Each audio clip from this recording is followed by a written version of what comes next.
Assalamualaikum warahmatullahi wabarakatuh. Nama saya Novia Puspita Tiffany dari NIM 062 akan menyelesaikan tugas uji T. Pada soal pertama yaitu data hasil motivasi belajar siswa sebelum dan sesudah pelatihan. Asumsi data berdistribusi normal. Parameter yang diuji adalah rata-rata. H0 tidak ada perbedaan data hasil motivasi belajar siswa sebelum dan sesudah pelatihan. H1 ada perbedaan data hasil motivasi belajar siswa sebelum dan sesudah pelatihan. Di sini kita lihat H0 dan H1-nya, kita dapat menyimpulkan bahwa ini menggunakan uji T dua arah. Taraf kepercayaannya 95%, artinya taraf signifikan atau alfanya sama dengan 0,05.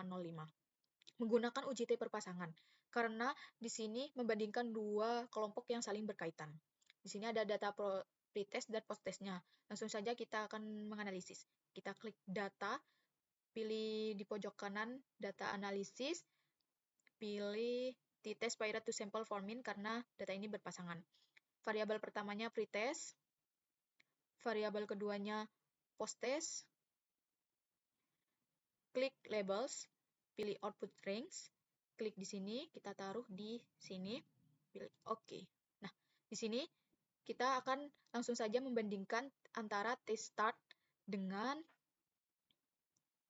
T critical to tail, karena uji dua arah.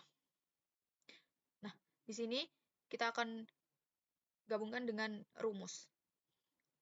T critical to tail sama dengan 2,10, sedangkan T start min 3,47.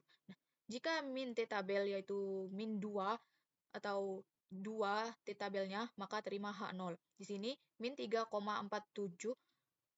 kurang dari 2,10, maka di sini pada yang pertama kita tidak memenuhi, maka otomatis akan memenuhi yang kedua.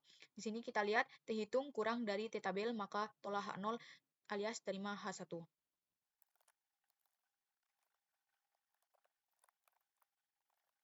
Nah, kita lihat dari segi p-value-nya. Nah, di sini kita lihat hasil dari p-value-nya yaitu 0,0029. Kita bandingkan dengan alfa kita yaitu 0,05. Nah, di sini 0,0029 lebih kecil dari 0,05. Maka kita terima H1 tolak H0.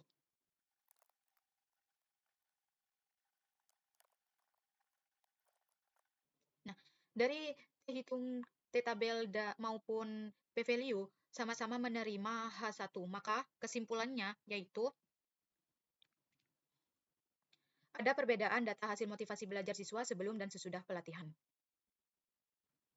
Selanjutnya pada soal nomor 2 yaitu data hasil banyak istilah yang dihafal kedua kelompok. Asumsi data berdistribusi normal, parameter yang diuji adalah rata-rata.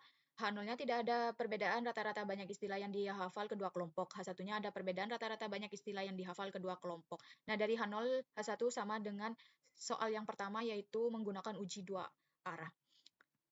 Taraf kepercayaan 95%, artinya taraf signifikan atau alfanya sama dengan 0,05. Di sini menggunakan uji independen karena di sini kita lihat bahwa menguji dua kelompok yang tidak saling berkaitan. Sebelum kita uji independen, kita harus menguji homogenitas terlebih dahulu. Di sini kita lihat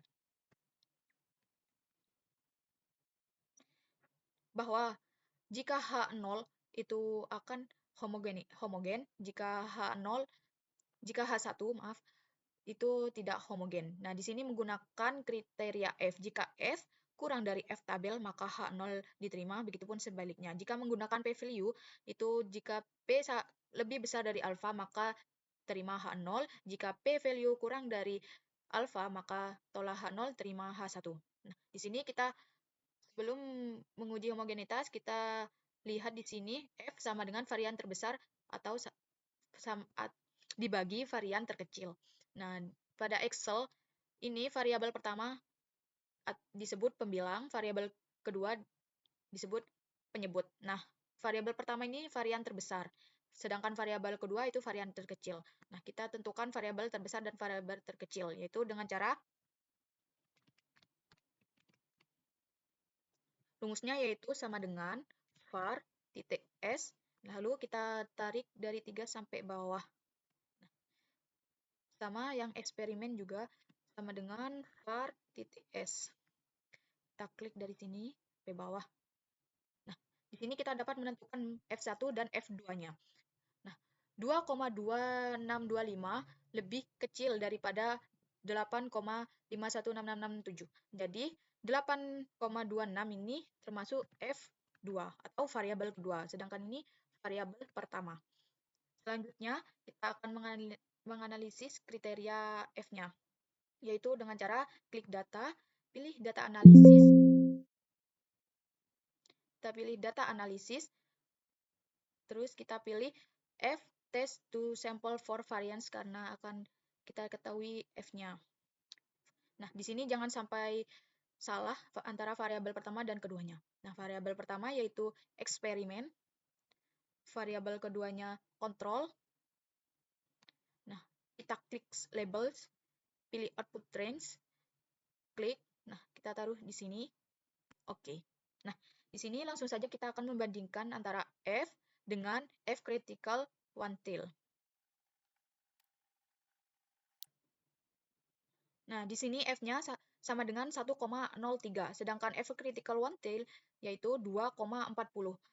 Jadi, F kurang dari F critical one tail. Kita lihat pada rumus. Jika F kurang dari F tabel, maka H0 diterima. Maka data ini masuk homogen.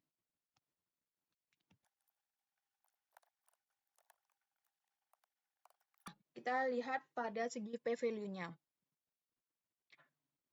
Di sini hasil p-value-nya yaitu 0,47. Nah, kita bandingkan dengan p-value kita yaitu 0,05, di mana 0,47 ini lebih besar dari 0,05. Jadi, jika p-value lebih besar dari alfa, maka terima H0. Jadi, antara F dan p-value kita sama-sama menerima H0. Jadi, kesimpulannya, data tersebut homogen.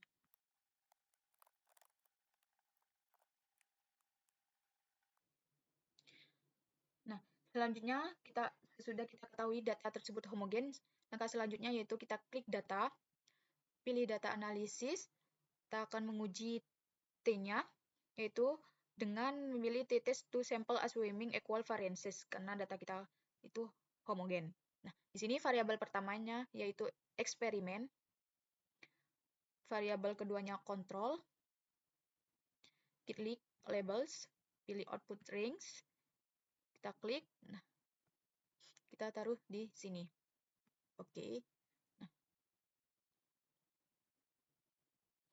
Nah, di sini langsung saja kita akan membandingkan antara T-start dengan T-critical to tail. Kenapa? Karena tadi kita jelaskan bahwa di sini menggunakan uji T dua arah. Nah, kita lihat T-startnya yaitu 0,67, sedangkan T-critical to tail-nya yaitu 2,042. Jadi kita gabungkan dengan rumus, jika dilihat yaitu apakah 0 ini berada di antara min 2 dan 2? Jelas ya. Maka kita akan menerima rumus yang pertama, yaitu jika min T tabel kurang dari T hitung, kurang dari T tabel, maka terima H0.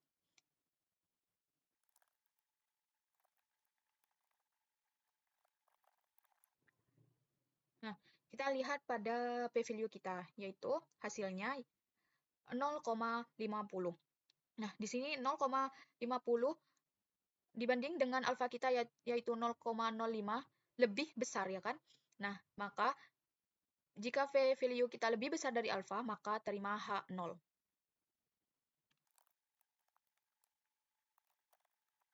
Dari T-star dan T-critical to tail maupun p-value sama-sama menerima bahwa H0.